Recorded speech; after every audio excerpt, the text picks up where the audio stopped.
चूने के बारे में भागवत जी का बहुत रिसर्च है, बहुत रिसर्च है, और वो ये कहते हैं कि ये भगवान की दी हुई प्रचंड मात्रा में अद्भुत ऐसी चीज है जो आपके बात के सब रोगों को दूर करेगी।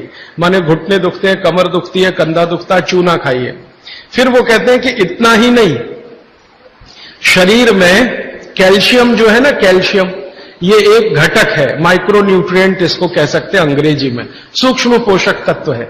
ये कैल्शियम के बारे में जो गंभीर बात है आज के विज्ञान के हिसाब से जो मैं कहना चाहता हूं, भागवत जी ने तो 3500 साल पहले कह दिया, आज का विज्ञान उसको प्रूव कर रहा है, कंफर्म कर रहा है, वो ये कि कैल्शियम की कमी अगर शरीर को है तो आपको 20 नहीं 50 बीमारियां आएंगी। कैल्शियम की कमी अगर है शरीर को तो 50 बीमारियां आएंगी। क्या क्या आ सकता है? हर तरह का दर्द आपको होगा, हर तरह का, मांसपेशियों का दर्द, हड्डियों का दर्द, सब तरह का। हड्डियों की जितनी विकृतियां हैं वो सब कैल्शियम की कमी से आएंगे। हड्डियों के जितने रोग हैं वो सब कैल्शियम की कमी से आएंगे। फिर वो कहते हैं कि रक्त के बहुत सारे रोग कैल्शियम की कमी से आते हैं, रक्त के रोग, खून की बीमारी। फिर वो कहते हैं कि बहुत सारे कफ के रोग कैल्शियम की कमी से आते हैं। तो कैल्शियम कम नहीं होने देना चाहिए। जो विज्ञान आज का कहता है, आधुनिक विज्ञान ये कहता है कि कैल्शियम वो माइक्रो न्यूट्रिएंट है, वो सूक्ष्म पोषक तत्व है जिसके शरीर में रहने पर ही दूसरे सूक्ष्म पोषक तत्व उपयोगी होते हैं।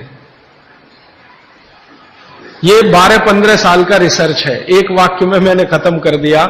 कैल्शियम की उपस्थिति में ही बाकी सभी सूक्ष्म पोषक तत्व उपयोगी होते हैं।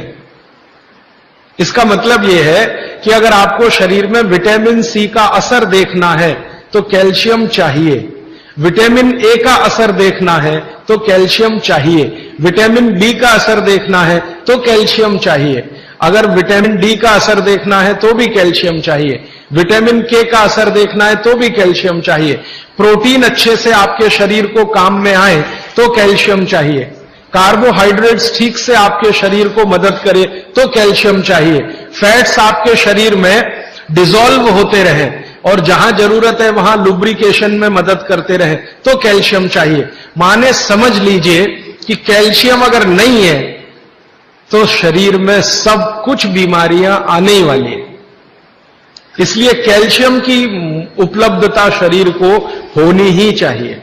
अब इसके बारे में भागवत जी कहते हैं, आधुनिक विज्ञान ने अभी प्रूव किया, भागवत जी पहले ही कह गए कि हमारे शरीर की 40 वर्ष की उम्र तक, 40 से 45 वर्ष की उम्र तक जो कुछ भी हम खा रहे हैं इसी में से हमको कैल्शियम मिलता रहता है। सबसे ज्यादा कैल्शियम आप जानते हैं दूध में है, दूध, फिर दूध के बाद दही, दही के बाद मट्ठा, मट्ठे के बाद मक्खन, मक्खन के बाद घी, इन सब में भरपूर कैल्शियम है। फिर आपने खाया संतरा, मौसम्मी, नारंगी, अंगूर, द्राक्ष, जो भी खट्टे फल, आम वगैरह वगैरह, सब में कैल्शियम भरपूर मात्रा में है। फिर सबसे ज्यादा कैल्शियम फलों में माना जाता केले में है। केला भरपूर खाना चाहिए क्योंकि कैल्शियम का सबसे बड़ा भंडार है और आसानी से हजम होता है। तो ऐसे जो फल हैं इनका जो कैल्शियम है ये 40-45 साल तक हमें आसानी से मिलता रहता है, क्योंकि शरीर की जो बायोकेमिस्ट्री है 40-45 साल तक एकदम दुरुस्त और तंदुरुस्त रहती है। जठर अग्नि भी तीव्र रहती है, बाकी सब फंक्शन ठीक है। लेकिन जैसे ही 45 की उम्र खत्म होती है, माताओं को यह बात विशेष रूप से कह रहा हूं, बहनों को, माताओं को, जैसे ही आपकी 45 की उम्र पूरी होती है और आपका मेंसेस साइकिल बंद होता है, मासिक धर्म आपका बंद होता है, उसी समय आपको कैल्शियम हजम होना कम होना शुरू होता है। आप कितना भी ये सब चीजें खाएं, केला भी खाएं, ये भी खाएं, लेकिन कैल्शियम उतना पूर्ति नहीं करता, क्योंकि कैल्शियम को शरीर में डाइजेस्ट कराने वाला जो हार्मोन है वो तभी तक आपको है जब तक आपकी मासिक चक्र की शुरुआत है। मासिक चक्र बंद होते ही ये हार्मोन कम होता है। आप जानते हैं कई हार्मोन्स कम हो जाते हैं, तो कैल्शियम डाइजेस्ट होना बहुत मुश्किल होता है। तब आपको जरूरत पड़ती है कि बाहर से कैल्शियम लें। इसलिए सब माताएं इस बात को ध्यान दें और इसको गांठ बांध लें कि 45 की उम्र होते ही चूना खाएं। क्योंकि अतिरिक्त बाहर से कैल्शियम उसी से मिलेगा। चूना जरूर खाएं आप सबके लिए, और आपको भी है चूना खाएं, क्योंकि आपकी उम्र भी 45 की जब पूरी होगी तो ये जो कैल्शियम है वो आपके लिए पर्याप्त नहीं है जो फलों से और सब्जियों से आ रहा है, कुछ अतिरिक्त चाहिए। और चूंकि बाकी सब माइक्रो न्यूट्रिएंट्स कैल्शियम की उपस्थिति में ही काम आएंगे, इसलिए इस पर ध्यान दीजिए। तो शायद इसलिए इस देश में एक परंपरा विकसित हुई है पान खाने की। ये पान खाने की परंपरा बहुत वैज्ञानिक है, बहुत ही वैज्ञानिक। जिसने भी शुरू की वो बागवट का पक्का चेला रहा होगा, बहुत समझकर उसने ये शुरू की। और ये अद्भुत है, अद्भुत मैं इसलिए कह रहा हूं कि भारत की सब जातियों में उत्तर से दक्षिण, पूरब से पश्चिम ये परंपरा है।